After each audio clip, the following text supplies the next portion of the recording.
मैं हूं विवेक और ये है बाकी डीओयू ग्रैंड सुमो आर्क का एपिसोड नंबर 7। अगर अभी तक प्लेलिस्ट चेक नहीं की है तो कर लो, अपडेटेड है। और वीडियो को लाइक और चैनल को सब्सक्राइब भी कर दो। फिलहाल let's roll the intro. Episode की शुरुआत में हम देखते हैं यहाँ पर टोकुगावा अपने रिटायर्ड जेंटलमैन के साथ बैठकर अपनी टीम के कुछ खास मेंबर से कुछ खास चर्चा कर रहे होते हैं, वो भी चाय पे। अब अगर आपके मन में यह बात आ रही है कि इन सब चीजों के बीच जैक कहाँ पर है यार, उसे क्यों शामिल नहीं किया, तो मैं आपको याद दिला दूं कि किस तरीके से काट फाड़ कर रख दिया था मोटोबे ने उसे, तो आराम कर रहा है वो। खैर सीन होता है चेंज और इस सीन में हम देखते हैं यहाँ पर कुरिहा शिनोगी किसी के सामने बाव डाउन कर रहे थे और वो और कोई नहीं उनके मास्टर होते हैं यार, मास्टरों के मास्टर डॉक्टर। यहाँ पर ये वही बंदा है जिसने डोपो का हाथ जब डोरियन ने काट दिया था तो उसे जोड़ दिया था दोबारा से, याद है। और यहाँ पर वो अपने चहेते स्टूडेंट से कहते हैं बहुत दिन हो गया ऐसी कोई ऑपरेशन करे हुए, जब से लॉ पास हुआ है वायलेंस वाला तब से तो मारकाट जैसे बंद सी हो गई है। खैर बंदा कौन है चलो दिखाओ मुझे। और उन्हें कात्सुमी के पास लेकर जाया होता है, यहाँ पर बेहोश करके रखा होता है उसे और उसके शरीर को देखकर वो कहता है माँ की कसम यार मानना पड़ेगा क्या तगड़ी बॉडी है इस बंदे की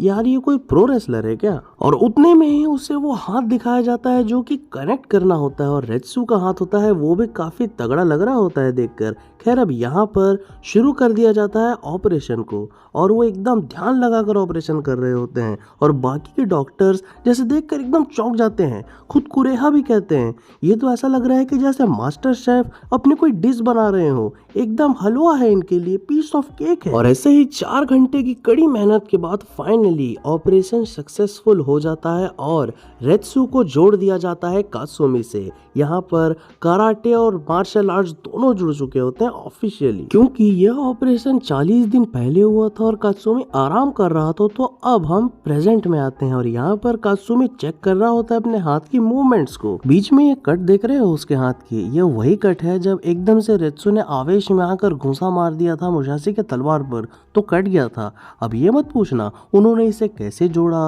वो हाथ श्रिंक क्यों नहीं हुआ, एकदम से इस तरीके से सक्सेसफुल ऑपरेशन कैसे हो गया, मत पूछना भाई, लॉजिक कहीं नहीं। खैर इसके तुरंत बाद अचानक से घूंसा मारकर चेक करता है कात्सुमी उस हाथ को और उसका जो फ्लो होता है ना यार वो काफी गजब का होता है। वो थोड़ी तोड़फोड़ मचा कर भी देखता है, सच में मजा आ जाता है उसे। उतने में ही हम देखते हैं अचानक से खामोशी से उसके कंधे पर कोई हाथ रखता है।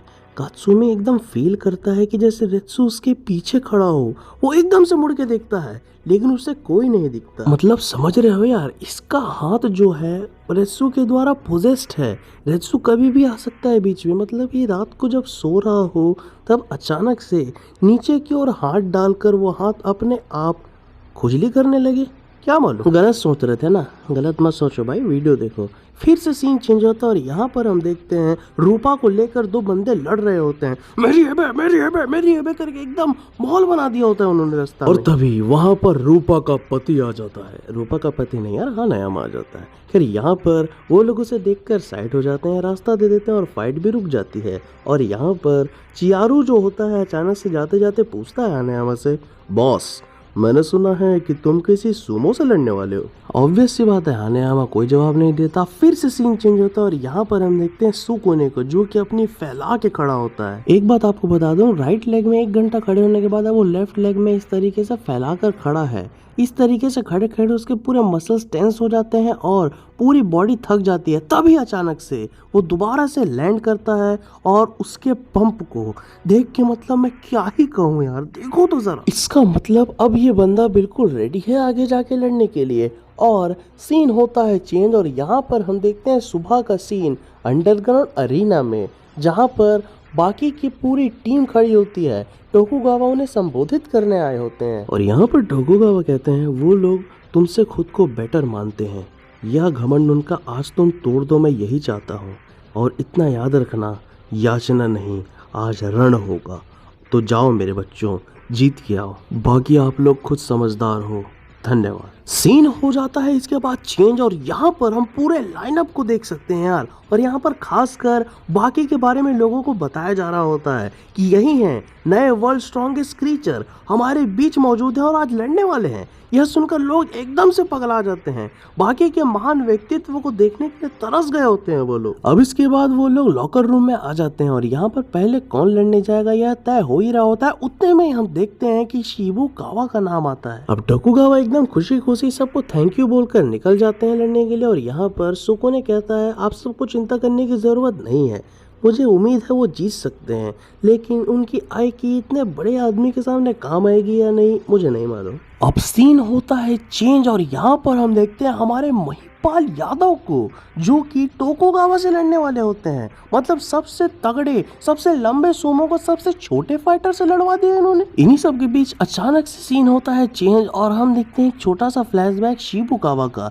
यहाँ पर काइकी के जो मेन मास्टर होते हैं सबको ललकार रहे होते हैं एक बंदे के ऊपर बैठकर, जो भी आए लड़े मुझसे और उठा के पटक दे मान जाऊंगा उससे। यार यहाँ पर यह सुनकर अचानक से खून खौल जाता है जवान शिबुकावा का। आपको पता नहीं है तो बता दूं, शिबुकावा जवानी में कराटे का प्रैक्टिस करते थे। यार यहाँ पर अब आते हैं वो मास्टर के पास और कहते हैं मरोगे तो नहीं ना अगर उठाकर पटक दो तो अचानक से उन्हें अजीब सा फील होने लगता है। उनके मास्टर जो होते हैं उनके हाथ को पकड़कर ऐसा फील उन्हें करवा देते हैं कि जैसे बहुत सारे बर्फ से लदा हुआ एक बड़ा सा बैग उनके ऊपर रख दिया गया हो और उठाकर उन्हें पटक देते हैं जमीन में। और इस मूवमेंट के बाद से वो आइकी की ट्रेनिंग उसी मास्टर से लेना शुरू कर देते हैं, क्योंकि वो सुपीरियर टेक्निक लगी ना इन्हें। क्या यहाँ पर ये सब तो ठीक था, मास्टर भी बहुत छोटे हाइट के थे, ये भी छोटे हाइट के थे, लेकिन उनके सामने जो बंदा खड़ा है वो एक जायंट की तरह है। खैर यहाँ पर महिपाल यादव अचानक से टोकुगावा के कॉलर को पकड़ देते हैं, लेकिन टोकुगावा उन्हें पकड़ते हैं तो अजीब सा उन्हें फील होने लगता है, पूरे शरीर में झुनझुनी सी भरने लगती है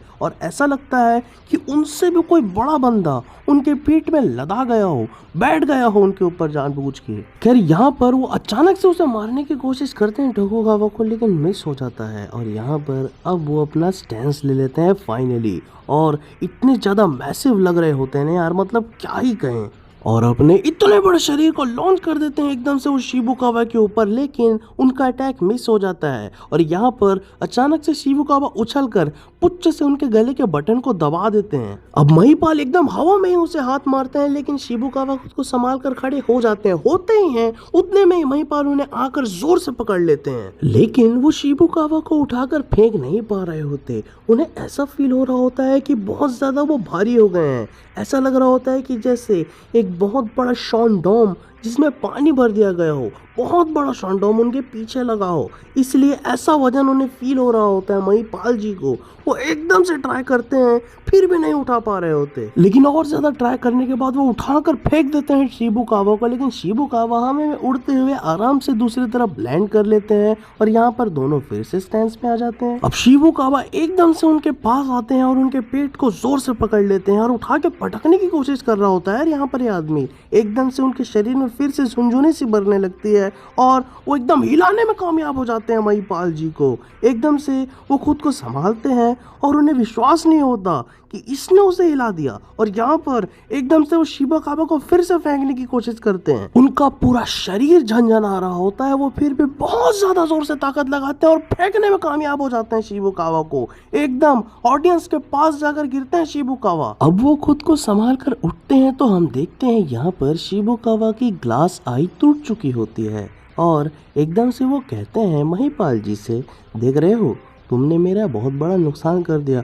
हिम्मत कैसे हुई तेरी? ऐसा लग रहा है कि तुमने मेरा एक आंख फोड़ दिया हो और बदले में तुझे भी एक आंख गंवानी पड़ेगी साले। ऐसा कहकर वो अचानक से छलांग लगाकर अचानक से इस तरीके का घूंसा मारते हैं कि महिपाल जी का एक आंख फूट जाता है। अब शिबुकावा एकदम से छलांग लगाकर उसके नेक में एक जोर का किक मार देते हैं यार, पूरा झंझना उठता है उनका शरीर। इस अटैक के बाद उन्हें देखने में तकलीफ हो रही होती है और इससे भी बुरा ये होता है कि शिबुकावा अपनी दोनों उंगलियां उनके नाक में डाल देते हैं और एकदम से दबाने लगते हैं। यार सच में इतना अंदर तक डाल दिया होता है ना अपनी उंगलियों को कि क्या कहें। अचानक से उसे पकड़कर खींच देते हैं वो जोर से। इतना ही नहीं, एकदम से उनके लेग में मारकर उन्हें गिरा देते हैं और एकदम से धक्का देकर उन्हें जोर से इतना जोर से पटकते हैं कि वो नॉकआउट हो जाते हैं। यहाँ पर मैच महिपाल हार चुके होते हैं खैर वो अपनी डिफीट को भी मान चुके होते हैं, तो इस चक्कर में विनर घोषित कर दिया जाता है शिबुकावा को, और यहाँ पर वो सबको थैंक यू कहते हुए अंदर जाने लगते हैं। और तभी वहाँ पर कोई आ जाता है,